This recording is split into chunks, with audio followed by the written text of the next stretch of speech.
Buenas tardes a todas y a todos. Acabo de pedir el reconocimiento de un derecho a la igualdad y le pedí al moderador que me dé el mismo trato que le dieron Concedido. al amigo Heriberto. No, pero ya comenzó, debieron haberlo dejado ahí en los 25 minutos. En negativo se verá, no se preocupe. Sí, sí, porque es que quería reconocer el extraordinario debate que he escuchado aquí en materia constitucional. Y para tratar de comprender todo ese problema vamos a hacer un pequeño ensayo aquí entre lo formal y la realidad, ¿sí? La formalidad es que a mí me invitaron y me dijeron: hey, pelado Rigoberto, tú vas a hablar de 2:45 a las 3:10. Esa es la Constitución, la formalidad, ¿no? Pero aquí está la necia realidad.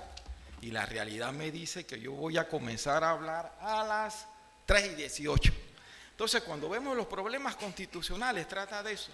Nosotros, los seres humanos, estructuramos normas jurídicas, establecemos unos parámetros, un ideal que queremos que se cumpla, pero la realidad siempre va a estar allí. Hace poco murió un gran jurista que estuvo muchas veces aquí en Panamá, Néstor Pedro Sagüez, y tiene un libro extraordinario sobre esa problemática: mundo jurídico, mundo político, el mundo de las formas, de las normas jurídicas, y el mundo de la realidad. Y el debate que yo escuché aquí entre Omar, entre César y el amigo Heriberto trata de toda esa problemática. Dicho esto, vamos a lo que me corresponde a mí y que voy a tratar de recoger muchas de las ideas que aquí se han expuesto. Y parto de lo siguiente, ¿no? De temas que todos conocemos. Parto de un hecho, ¿sí? O de un supuesto. Todos los que estamos aquí hemos ido a una facultad de Derecho y Ciencias Políticas. Todos los que hemos estado aquí cursamos la carrera de Derecho y Ciencias Políticas, o habrán algunos que todavía la están cursando. Bueno, la realidad nuestra en la formación jurídica es que no hay un solo profesor, o no debiera haber algún solo profesor que nos hable del pelao Kelsen, ¿sí? Porque ha sido uno de los grandes juristas del siglo XX en cuanto al aporte y la forma como abordó la problemática del derecho. ¿Y qué nos planteó Kelsen? Bueno, la teoría pura del derecho. Y dentro de esa concepción nos decía: el derecho implica un conjunto de normas jurídicas. Y ese conjunto de normas jurídicas no están yuxtapuestas una con otra, sino que están ordenadas de manera escalonada. Y todos hemos escuchado esa bonita pirámide kelseniana, que nos dice lo siguiente: si las normas jurídicas están estructuradas en un orden escalonado, va a implicar necesariamente que nos vayamos a encontrar normas de inferiores jerarquías con respecto a otras, y por lo tanto habrán normas superiores a dichas normas. ¿Qué va a traer como resultado esto en la práctica, en la realidad? Bueno, que nos vamos a encontrar lo que también se reconoce a partir de ahí: un problema de las jerarquías formales y un problema de las jerarquías materiales. Hay normas formalmente superiores a otras porque le dicen cómo tú tienes que hacer, cómo vas a nacer tú al mundo jurídico. Por ejemplo, en nuestra Constitución hay todo un capítulo dedicado a la formación de las leyes.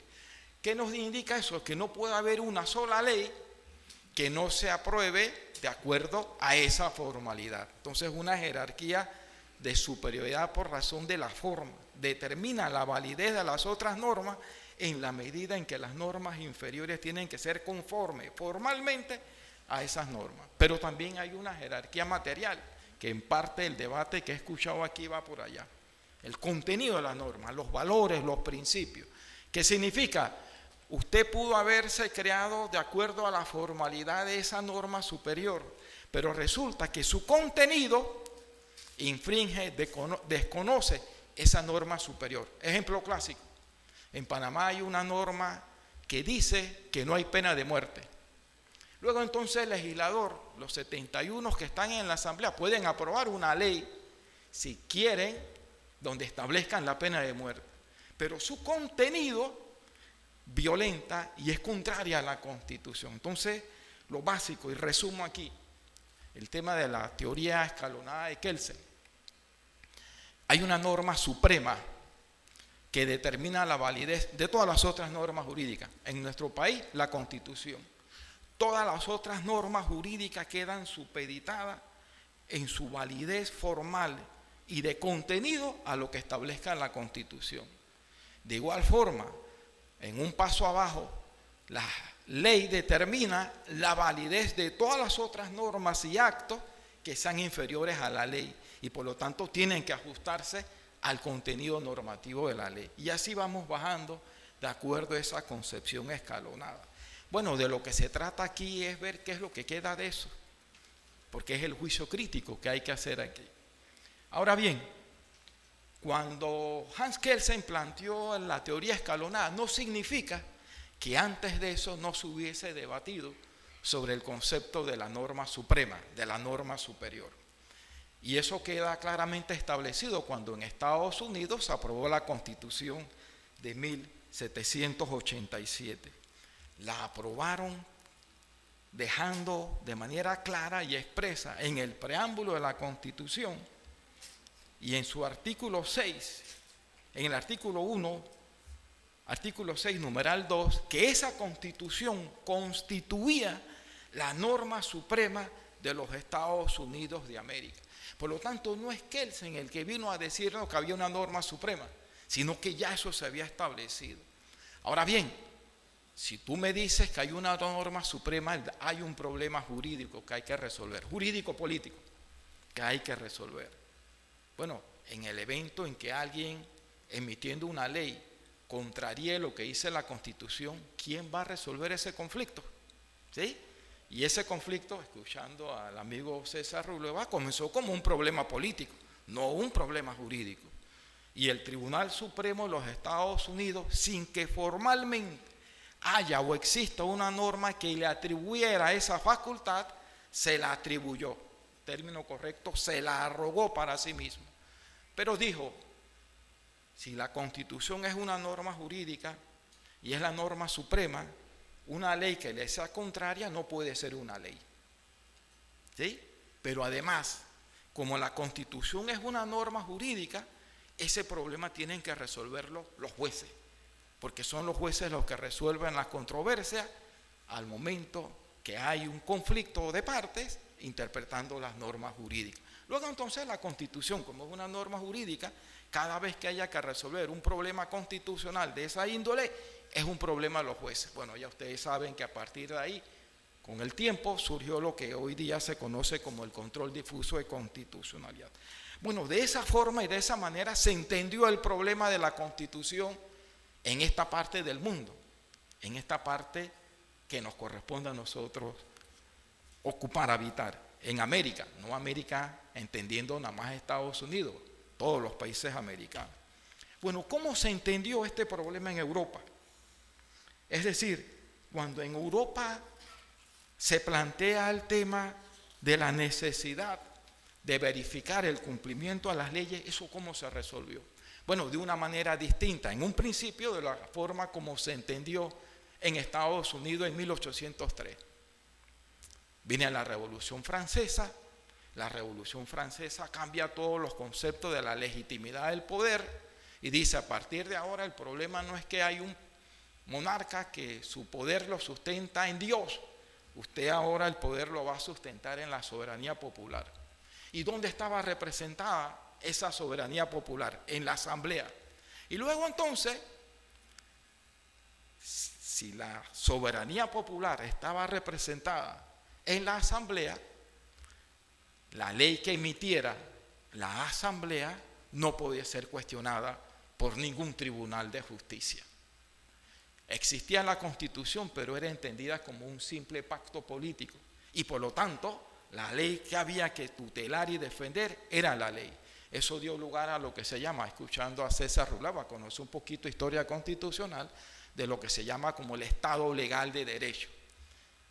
Y en Francia eso dio lugar a que surgiera, entre otros, lo que hoy día conocemos como el contencioso administrativo, que no es más que la justiciabilidad de la administración, es decir, la posibilidad que tiene un ciudadano de demandar los actos de la administración, si lo queremos de otra manera, del Ejecutivo, porque considera violenta la ley.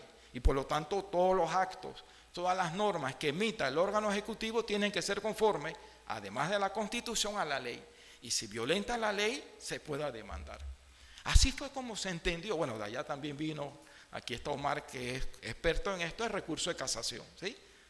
Hay que hacer respetar la ley, y la ley tienen que respetarla al Ejecutivo y tienen que respetarla a los jueces. Y el que determina cuáles son los derechos fundamentales es la Asamblea, porque los derechos son lo que diga la Asamblea a través de la ley. Teníamos entonces así en un primer momento una concepción del Estado constitucional de derecho y una concepción del Estado legal de derecho.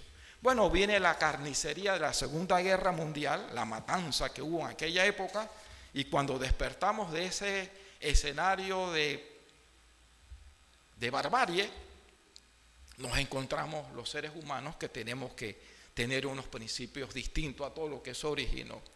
Y se consolida a partir de la Segunda Guerra Mundial todo el problema de los tribunales constitucionales.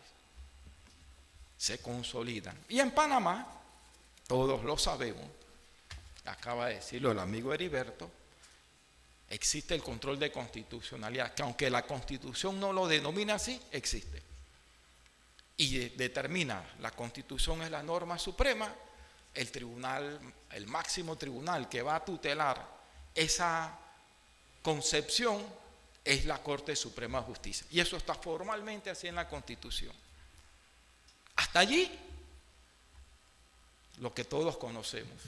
Hasta ahí, lo que hemos aprendido. Ahora el problema es otro. Sí, que él se nos dijo, el orden escalonado. Si una ley inferior a la superior la contraría, debe imperar la superior. Y si la superior es la Constitución, siempre tendrá que imperar la Constitución, sea la norma que se haya emitido. Esa es la idea que nosotros tenemos formalmente y jurídicamente y políticamente entendido. ¿Cuál es el escenario en el que nos encontramos de un tiempo para acá? Que no es ajena a la idea del constitucionalismo. El constitucionalismo, cuando surge, plantea dos debates. Existe el poder, hay que limitarlo, sometiéndolo a derecho. Pero además, eso hay que limitarlo porque ahí está el ser humano y hay que respetarle su dignidad. Entonces hay que reconocerle lo que le corresponde, los derechos fundamentales. Bueno, después de la Segunda Guerra Mundial nos encontramos con el escenario y el problema de los derechos humanos. ¿Dónde aparecen los derechos humanos? Bueno, aquí está el defensor, podrá corregirme, en los tratados y las convenciones sobre derechos humanos. Y a partir de ahí nos mueven el piso. ¿Qué significa ese problema? Bueno, si el Estado panameño ratificó la Convención Americana, asumió un compromiso, asumió una obligación. Y esa convención, ¿dónde la vamos a hacer cumplir? A lo interno del Estado panameño. En el evento en que surja una controversia en la que alguien está exigiendo y reclamando no la protección de un derecho fundamental, sino de un derecho humano, y resulta que en la Constitución no lo reconoce, la respuesta sería, bueno, no me reclame lo que la Constitución no le reconoce. Si ese derecho no está en la Constitución, no me lo venga a exigir aquí. Hasta ahí la supremacía constitucional.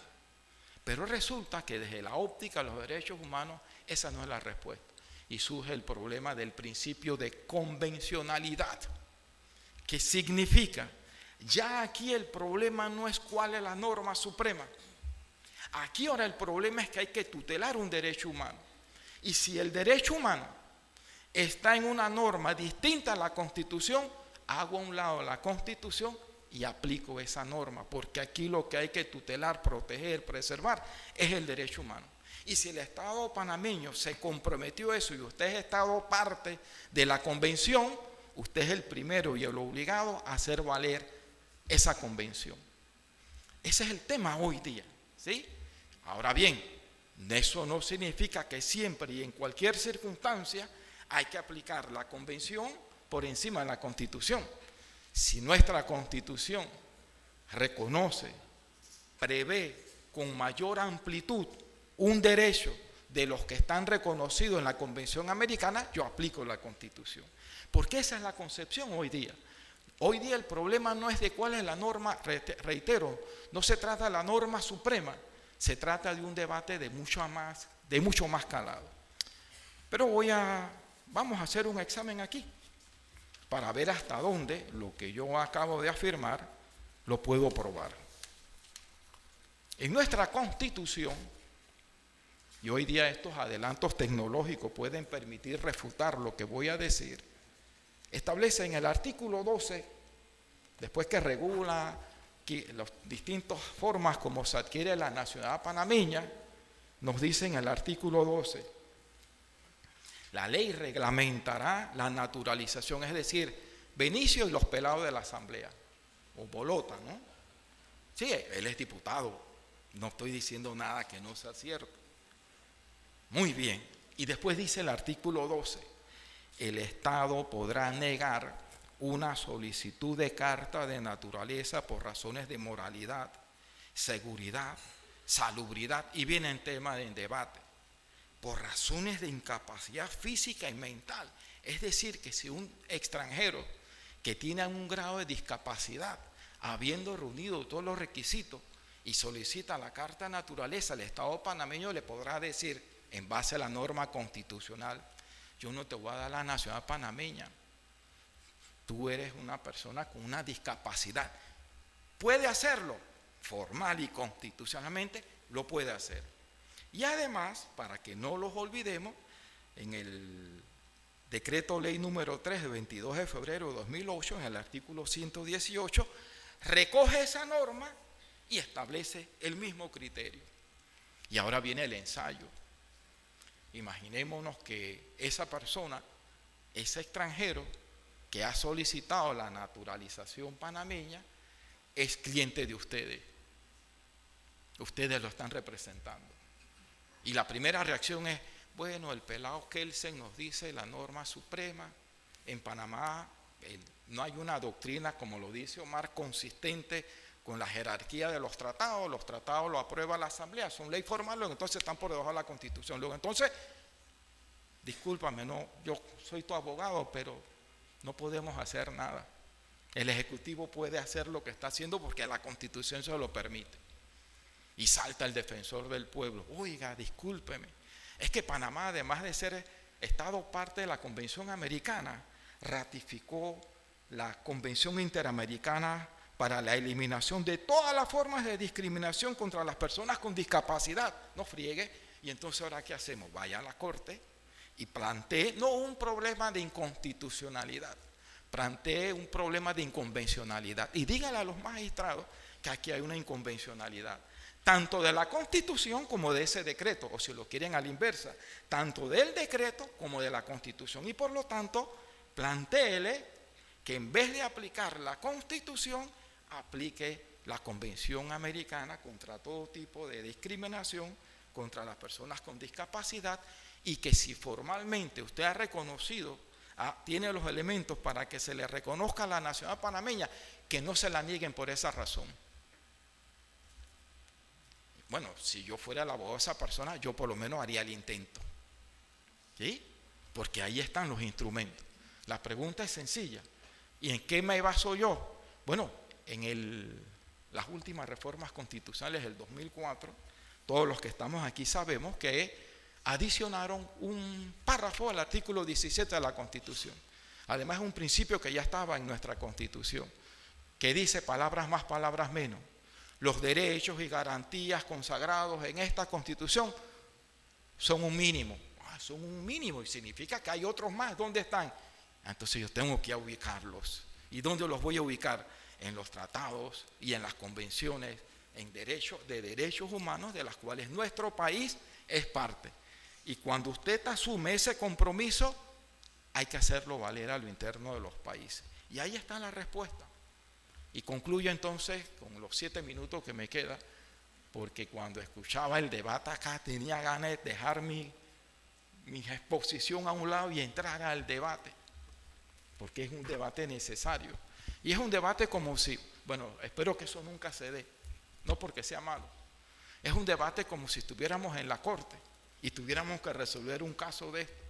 Y viene Omar y hace su planteamiento. y de pronto no lo comparte César Ruilova, pero del otro lado hay otros magistrados. Está el amigo Heriberto y dice, caramba, me gusta más la posición de Omar que la de César. Y yo de necio digo, chuleta, vamos a buscar un equilibrio, porque lo que está planteando César Ruilova no deja de tener razón.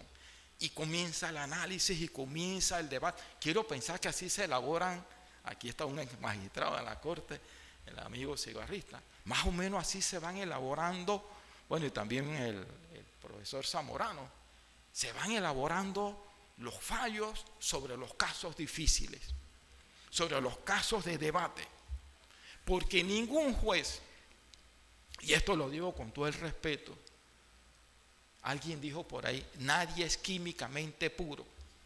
Ustedes vieron una de las primeras películas de John Travolta, ¿no?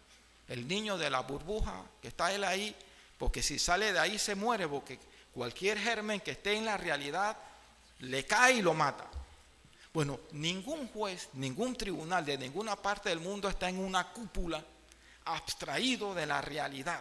Él cuando llega allí, lleva toda una formación, lleva toda una visión del mundo, lleva una concepción, pero además hay un contexto político que determina muchos fallos. Ese fallo de la retroactividad de ciertas sentencias de la Corte, estúdienlo y analícenlo y verán cuál era el problema que había en fondo allí. No era un problema constitucional. Están reclamando el Panamá América y había que devolvérselo. ¿Cómo lo vas a hacer? Busquemos la fórmula constitucional. Y con esto no es que estoy irrespetando, es que hay que hacer un análisis crítico, para eso es este foro. Por eso es que a la Corte le dio efecto retroactivo a ese fallo para poder devolver el Panamá América.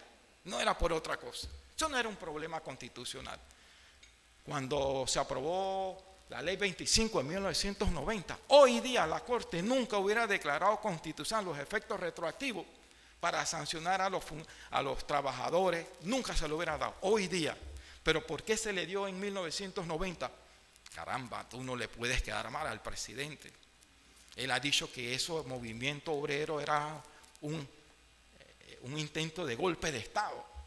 Y por lo tanto, llegó la Corte de lujo, no recuerdo si hubo algún salvamento de votos, es probable que el magistrado Molina, y declaró constitucional una norma que le daba efecto retroactivo para sancionar a los trabajadores que estaban en sindicato y poderlos votar.